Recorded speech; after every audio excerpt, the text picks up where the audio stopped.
Hello everyone and welcome to the Constructive Criticism Network. This network is here to help you improve at Magic the Gathering at every level. From Pauper Leagues to Top 1000 Mythic, we've got you covered. If you want to hear the entire network, head on over to our sponsor at puremtgo.com, where you can hear each and every show, each and every week, and check out their sponsor, MTGO Traders, and tell them that the CCMTG Network sent you. Now sit back, enjoy the show. From YouTube, podcasts, and more, here's this week's episode from ConstructiveCriticism.com.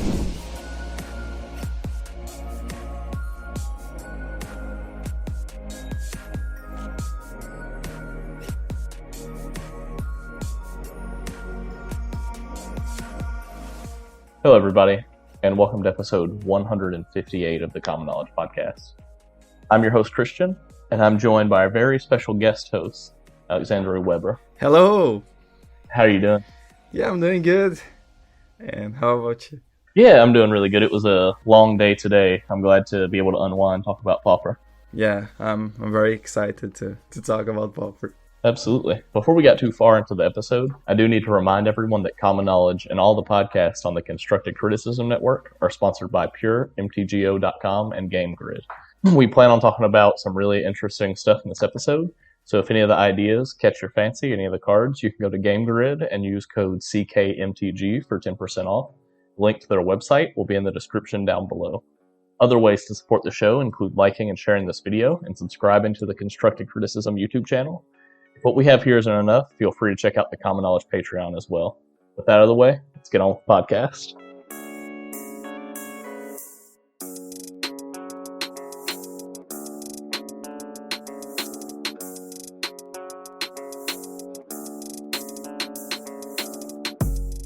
So I know that you said that you were doing well. You've been having a good week so far. How's your Magic week been going? Okay, so this weekend I had a really good result that I wasn't having usually, but I top forward the Pauper Challenge with Boggles.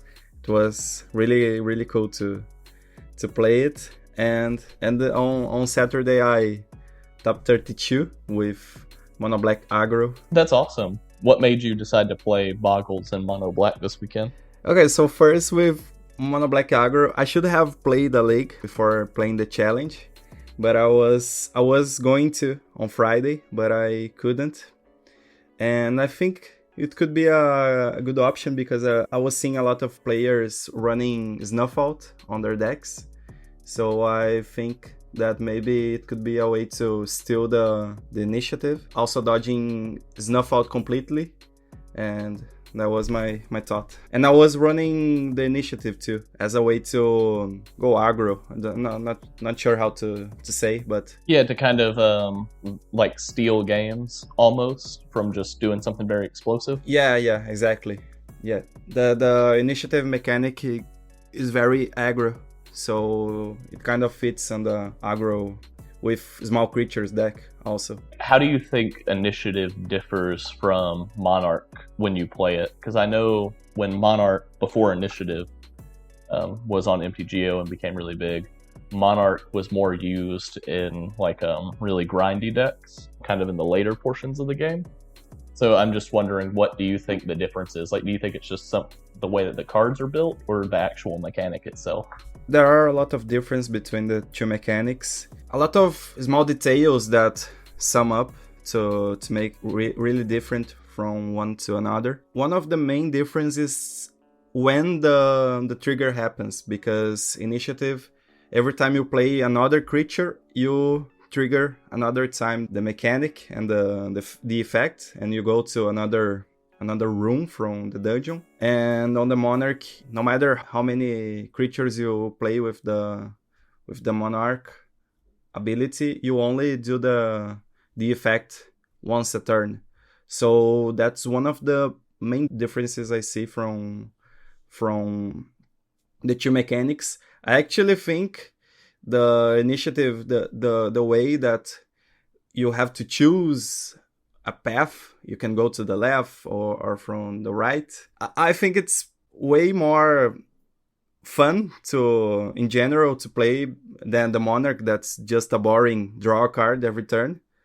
But the fact that the mechanic rewards you to play multiple of creatures with the same ability is one of the main differences from the mechanics, and usually because of that you only play 1 to 2 Monarch creatures in your deck, and initiative you usually play, I don't know, 8 to 10. Okay, yeah, that makes sense. Just because you have more initiative creatures, you're more incentivized to get them out quickly to start taking advantage of the mechanic. And they kind of ignore some game mechanics because you play the creatures and you get the effects, and no matter what's happening, as long as you resolve the creature, you keep piling those effects on the game. I've heard a lot of players compare initiative to planeswalkers. Do you think that they're really that similar? It's kind of similar in the way that you have a different effect every turn, but have some difference for sure. The opponent can steal it, and they will do the effect, not you. So I think it's not so similar, to be honest. Right. I think where a lot of people's kind of what they think about it, like the reason that they say that is more because it's just another mechanic that incentivizes different decisions during combat, for example, or deck building, in the same way that planeswalkers do, because the game can a lot of times revolve around planeswalkers in other formats. Is sort of how initiative is right now, where the game kind of revolves around that. And before initiative, it was Monarch. And then I think just with also the added decision making of initiative is kind of why people think it. But I agree with you. I don't think it's super similar.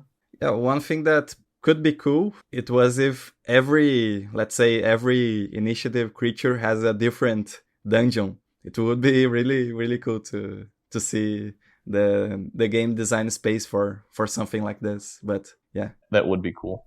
So that was the mono black deck. What made you want to play Boggles on Saturday? Okay, so the reason I played Boggles on Sunday, it was because one day before, on Saturday, I saw the lists that made top 8 and did well on the tournament. And I saw the Turbo Initiative. And one thing that I was looking at the list and I saw was the lack of edict effects, because they were running Cast Down, Snuff Out, but not edicts. So this came to my mind.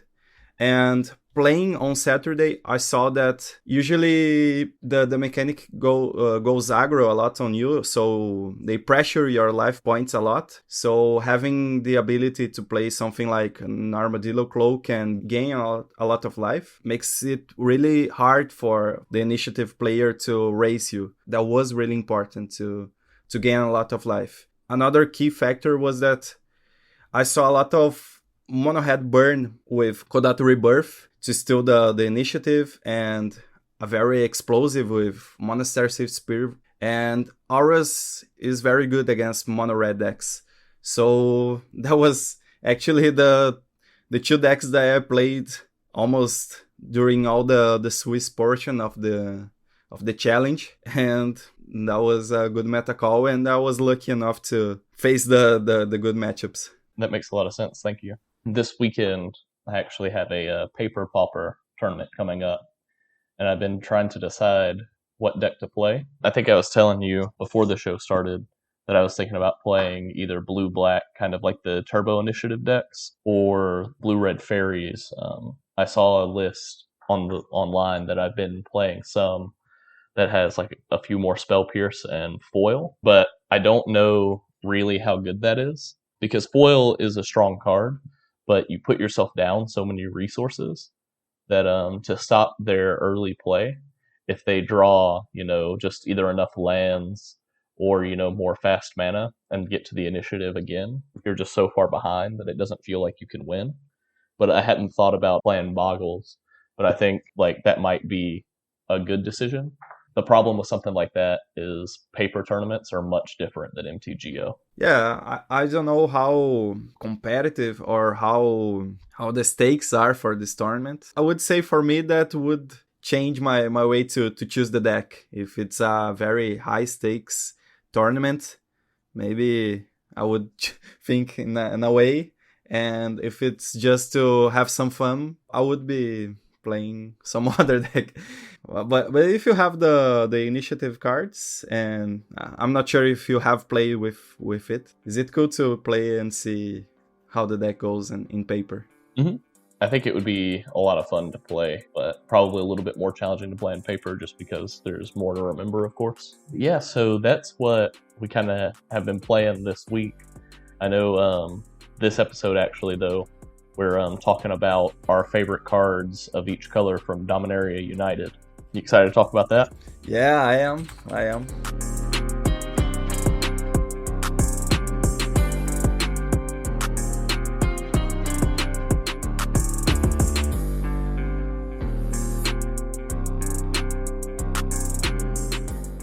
How, before we talk about specific cards, how do you feel about the set overall? Do you think that there's a lot of good stuff, or do you think there's like very few really powerful cards?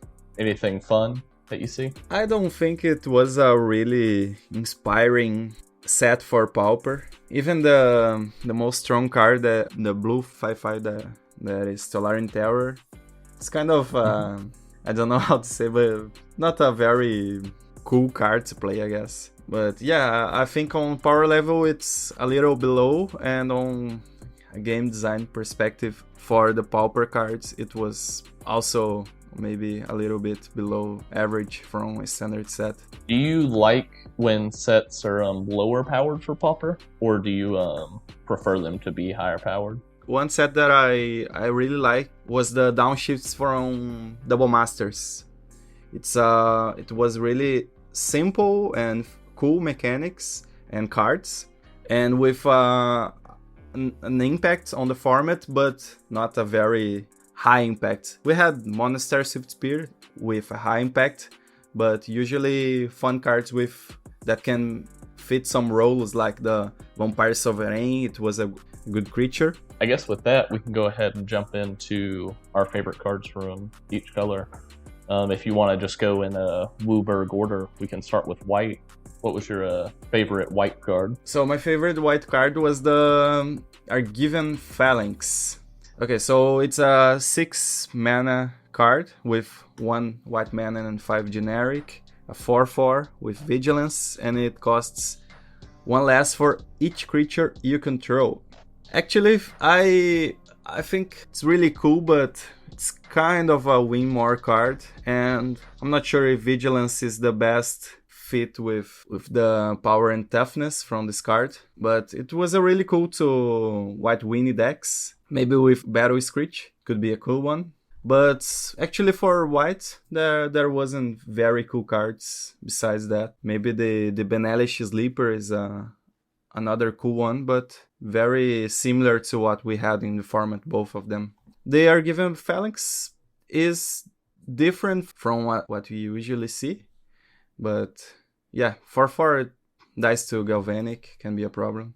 I had a different white card. To me, white and green were the two hardest colors to really be excited about something in this set. But people that have listened to the show for a long time know that I love a sideboard card, even if they're not very good. So I had Destroy Evil, which costs 1 white and 1 generic. It's an instant that you can choose one, destroy target creature with toughness 4 or greater, or destroy target enchantment. I don't think it'll see any play, but when I was looking at all the white cards, I thought that this one had the best chance. Maybe in a meta where a lot of initiative creatures are coming down early and Boggles is a deck that people play, you might play this, but even then, I still don't know if you would play it in your sideboard. But it was definitely the one white card that caught my eye. Yeah, and notably, it kills all the initiative creatures, besides the 5 and Underdark Explorer. But it's a really cool one. Can be played against makeshift munitions, can destroy Mirror Enforcer. That was our thoughts about white. Did you have a cool top card for blue? I know you kind of already said it. Okay, so blue, it's Tolarian Terror. It got to be.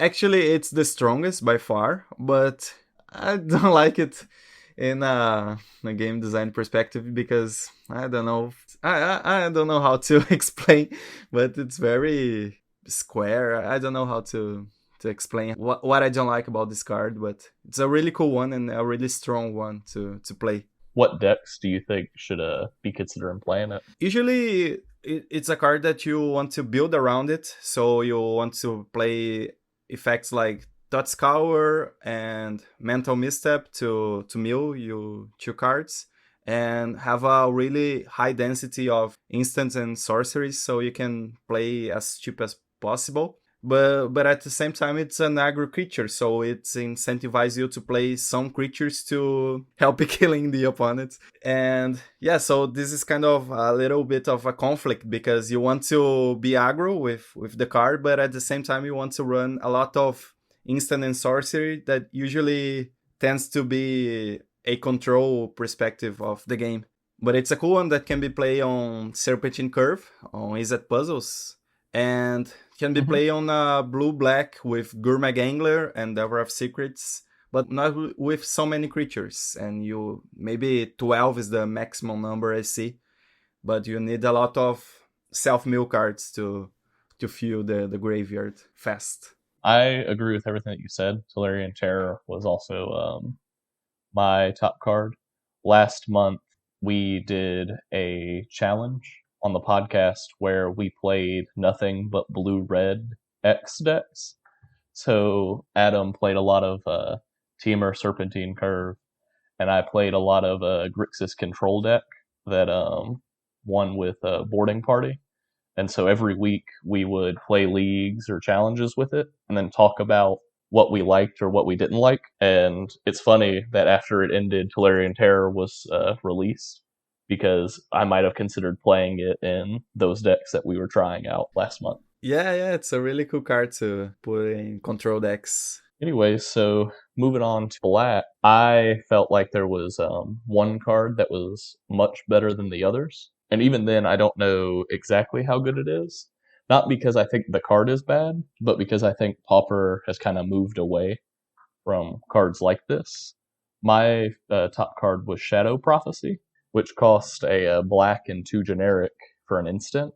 It has Domain. Look at the top X cards of your library, where X is the number of basic land types among lands you control. Put 2 of them into your hand and the rest into your graveyard, and you lose 2 life. This reminds me of a card that sees play a lot in a Pioneer. It's a blue card. I forget what it's called at the moment. It costs 4 mana, and then you can flash it back for 7, and you look at the top X, where X is the number of mana you spent to cast it, and do that effect. And so I think, if there was like a blue-black control deck that could splash for other colors, this card would be very powerful. But I don't think Pauper is at a place where a deck like that can be very good. Either way, I really like this card. I thought it was fun and interesting design. For sure.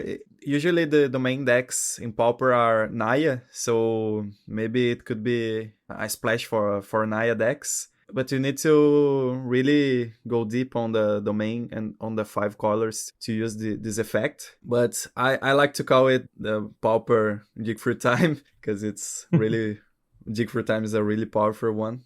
And maybe this could see play with new cards coming in the future. I'm hopeful that one day they will release gates with basic land types on them that enter the battlefield tapped, and then maybe you can have like a gates deck that plays this. But as it came out of my mouth, it sounded silly. Yeah, maybe if Pauper had another Nylea, what's the name? Nylea's Presence effect. Maybe it could be a way to easily do the all 5 domain land types easily. So with that, what was your favorite black card? So my favorite black card was Phyrexian Vivisector. It's a 2 mana with 1 black mana, a 2/2.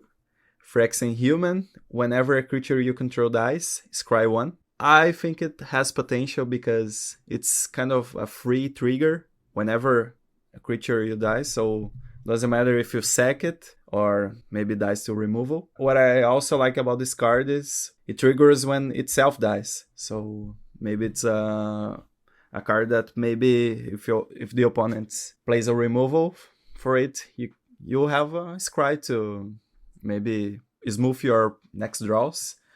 But it's really good with a deck with a lot of sacrifices and small creatures. So I think it has potential on the future. Yeah, I mean, it sounds like it does. Brad, one of the old co-hosts for this show, really liked all the sacrifice decks, and actually he plays a lot of Pauper Commander, and he's always telling people about sacrifice decks in that format. I know for sure at least a representative of the show is very excited about this card.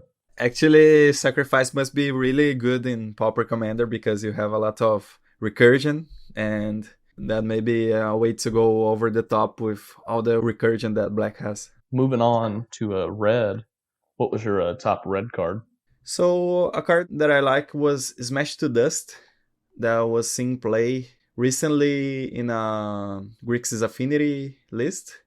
It's a sorcery that is 2 mana, a red and a generic, and you choose one. You can destroy target artifact, you can destroy target creature with defender, and the other effect, you can deal 1 damage to each creature your opponents control. So it's a really flexible on this kind of sideboard cards, like you said you like it. But in this case, 2 effects are really useful for Pauper. It's the first one that destroy target artifact, and the last one, it's an electricity, right? And the second one can be useful with defenders, or maybe some defenders creature can see more play. I don't know which, but maybe Thermal Alchemist. Mainly about the first and the last effect. It's funny, my red card was also Smashed to Dust. I see. I like a sideboard card. I really like this because it feels like it has game against a large portion of the format. It's very rare that you'll play a league or a challenge and never use it. And I really like cards that give that effect, especially in League, where you're more likely to play a wide variety of decks. So I think your sideboards are normally just a little bit more broad. It's nicer to have these cards. Yeah, and it can even be on a main deck, because we see a Braid seeing play in main decks, and we see Electricity seeing play usually alongside decks with Faithless Looting, because you can discard it, and maybe it could be the Abrade / Electricity for these decks. Mm-hmm. For sure. And then moving on to green, I said at the beginning, this is one of the colors that I had the hardest time with. I picked Llanowar Stalker. It cost a single green for an elf warrior. That's a 1/1. And whenever another creature enters the battlefield, Llanowar Stalker gets +1/+0 until end of turn. I think this is a nice aggressive option for like a mono green deck, or maybe even like a green red aggro deck. But like, I don't think this card is much better than what those decks already have, if better at all. Like, I think those decks already have better options. And something that I noticed about those decks is the lists are very tight already. So a card has to be pretty good to break into those decks, in my opinion. Yeah, this was the same card that I chose, because I'm actually very, very excited about this one. It reminds the Foundry Street Denizen, the Goblin. Mm-hmm. And it has the same problem. The body, it's only a 1/1, so it trades with every creature. And it can be really explosive. Even it being an elf helps for a tribal deck. And maybe it could be a good card for an elves list that tries to be aggro and not very combo with Distant Melody, and try to go very straightforward to attack a lot on the first turns of the game. Yeah, for sure. I think that's a pretty good analysis of the card. I hope that people are willing to try it out. But yeah, and then from the colorless cards, I didn't really see one that I liked too much, honestly. I don't know if you found any. I guess the lands are colorless that enter the battlefield tapped and have 2 land types on them. Yeah, I was looking at one specific land that I like a lot. It was the Crystal Grotto. We never had a Scry land on enters the battlefield in Pauper, so it has some uses. It can be good in Tron because it does the same effect as the filter lands, but it has a really useful for consistency problems. The Scry one can go a long way to help with card selection. Yeah, for sure.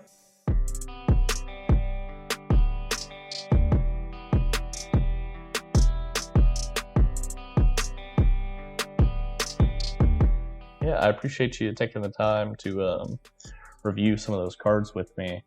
Actually, the second thing, though, that I think we were planning on talking about some was, and we talked about it in the beginning already, the initiative mechanic. I don't want you to say too much or maybe some things that you don't want to talk about at the moment.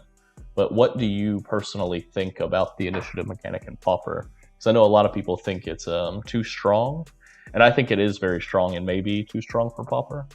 But I also think that just the general power level of Pauper has risen a lot in the past couple of years. And so I'm just wondering what you think the breaking point is on a power level in Pauper. Yeah, so as we talk on the beginning of when we were talking about the initiative mechanic, we talk about those details that, for example, the way the mechanic triggers. It's a really important thing about the mechanic, and a really important factor about the mechanic. And actually it surprised me a lot because I wasn't thinking the mechanic as a really aggro engine, and I was thinking about maybe being more of a value engine, because I was seeing a lot of Jeskai lists playing Aarakocra Sneak alongside the Ephemerate to try to go on the last room that you look at the top 10 and you choose a creature. So I played against a Jeskai deck on a paper tournament, and it was what happened.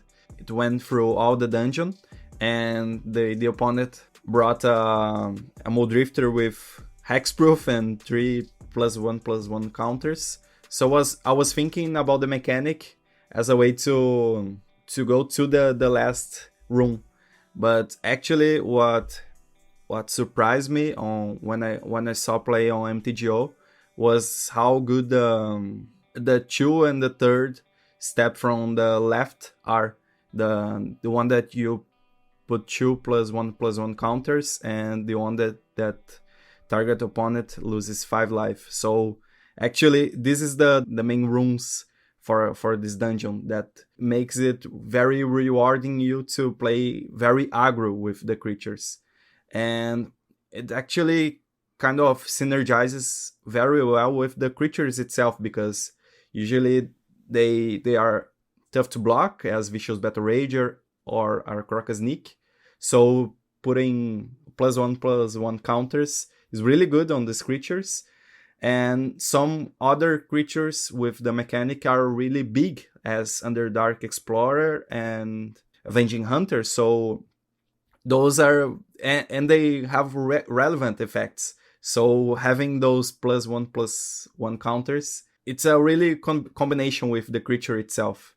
And the 5 life loss also is very huge to make the game ends fast. That was, I'm not sure if I'm missing something important, but I wasn't thinking about the mechanic as this very aggro mechanic.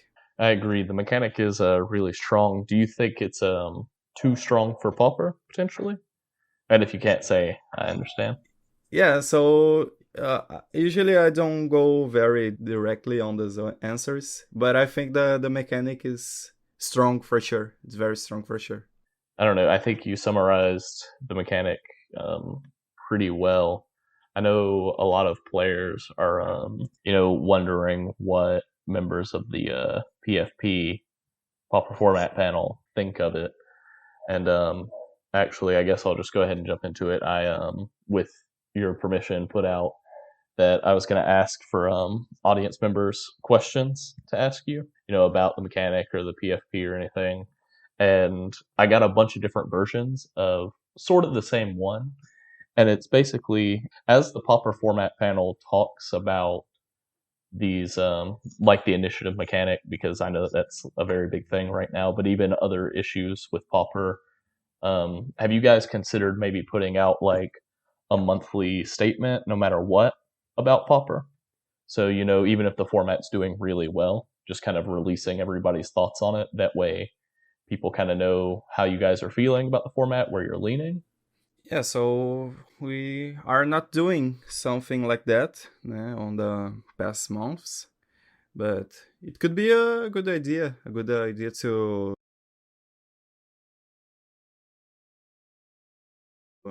implement and to to have something regular to talk about the format, and yeah, could be an option.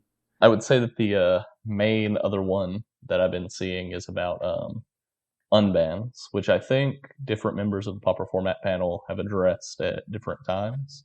But a lot of players are wondering, if we get more mechanics like initiative or just other very powerful things that players think kind of warp the format, would it make more sense to maybe unban things like Bonder's Ornament, Prophetic Prism, things like that? Or do you guys think that bans are the best way to manage the format without unbans?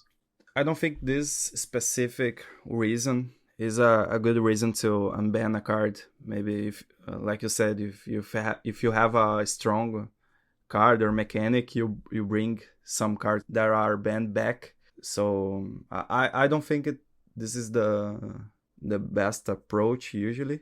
So I think usually the reasons to unban some cards is if they are fine on the format and they won't impact as much the format, and maybe to help a deck that is not very good at the moment. And usually if the unbanned causes very little impact on the format, so usually it's the reason for an unbanned in general, I would say. But that could be more reasons besides this one that I said, but I wouldn't think as a tool to maybe, if like the question you asked. Yeah, you don't think it's a good reason just because there are very powerful things in the format. If those things warp the format, you don't think it's necessarily good to continue to warp it by unbanning things that have been too good in the past. Yeah, that's a bit dangerous. Yeah, that was kind of. I didn't ask you any direct questions from Discord or Twitter. I just kind of combined them all because they were all really about those two things. Either how the Pauper format panel plans to communicate if differently in the future, and then also about bans and unbans. Yeah. Which I'm sorry because it's kind of boring because I'm sure you get No, blown up on Twitter about that all the time. no, it's but I usually don't talk so much. I usually don't talk so much, but yeah, to emphasize that you said about communication, it could be a thing that could be maybe done. Can you give your thoughts on the ban that took place? So the bans this time were to see if the remaining cards with initiative are a problem or not. So we'll keep watching on Avenging Hunter and the other, especially Avenging Hunter, but the other cards with initiative, if they are a problem as well, or if it's only those 4 that we have banned this first time. So I believe the meta will be Affinity. I believe burn decks like Rakdos Burn and Monohead Burn will be strong. I believe the land destruction decks with Avenging Hunter will be very strong. So we can have a land destruction based green that can be red with Boring Party, or maybe black for Snuff Out. So these are the 2 possibilities, and black gives you also Dark Ritual, which is very valuable with initiative, as we see on this meta. And some other cards like Tolarian Terror that were seeing some amount of play, will see more play, I think, especially this card, Tolarian Terror. And let's see, and there's a lot of thoughts about the Gates deck to be a strong deck. Maybe the Boros with that I like to call Boros Bully, but also the Colgate that is a blue and white deck. Those are those decks. I think they are going to be the first best decks from the format on this first moment, but we have to see how the meta will look like in the near future, and I'm looking forward to see that. How do you think the meta will shake out? Do you think initiative could still be a problem? Yeah, absolutely. The initiative can be a problem for sure, and we're going to be monitoring to see if it's going to be in fact a problem in playstyle and in numbers. So let's see if this is going to be the case. I appreciate you a lot for coming on. Is there anything else that you want to talk about while you were here? Oh, I appreciate it was really cool to talk about the format, and important that people know that we are aware of the Pauper metagame, and I was very happy and very nervous to be here, but yeah, it was cool. Yeah, we really appreciate you being here. You are welcome on anytime. Both of the times that you've been on, it's been a lot of fun to talk about it. But I guess that's going to do it for this episode of Common Knowledge. If you wanted to get in touch with me, you can find me on Twitter at JustGuyDad. You can find the show in the comments down below, or you can shoot us an email over at commonknowledgemtg@gmail.com. Mr. Weber's stuff are going to be both down below in the description, but also if you don't mind just shouting out any of your channels, your Twitter account, anything that you want our followers to be able to find easily. Okay, so mainly it's on YouTube, my content, and the videos are in Portuguese. I usually tweet a lot. I usually tweet about results, lists, sometimes about thoughts, not so much, but YouTube and Twitter are the best ways to find me on the internet. Yeah, absolutely. I'll make sure that there are links to your content down below. That way, if anybody wants to look at it, they can. I do want to thank our sponsors, Game Grid and Pure MTGO again, as well as the Constructive Criticism Network for letting us be a part of it. And last, but certainly not least, thank you for listening. Take very good care of each other, and never stop brewing.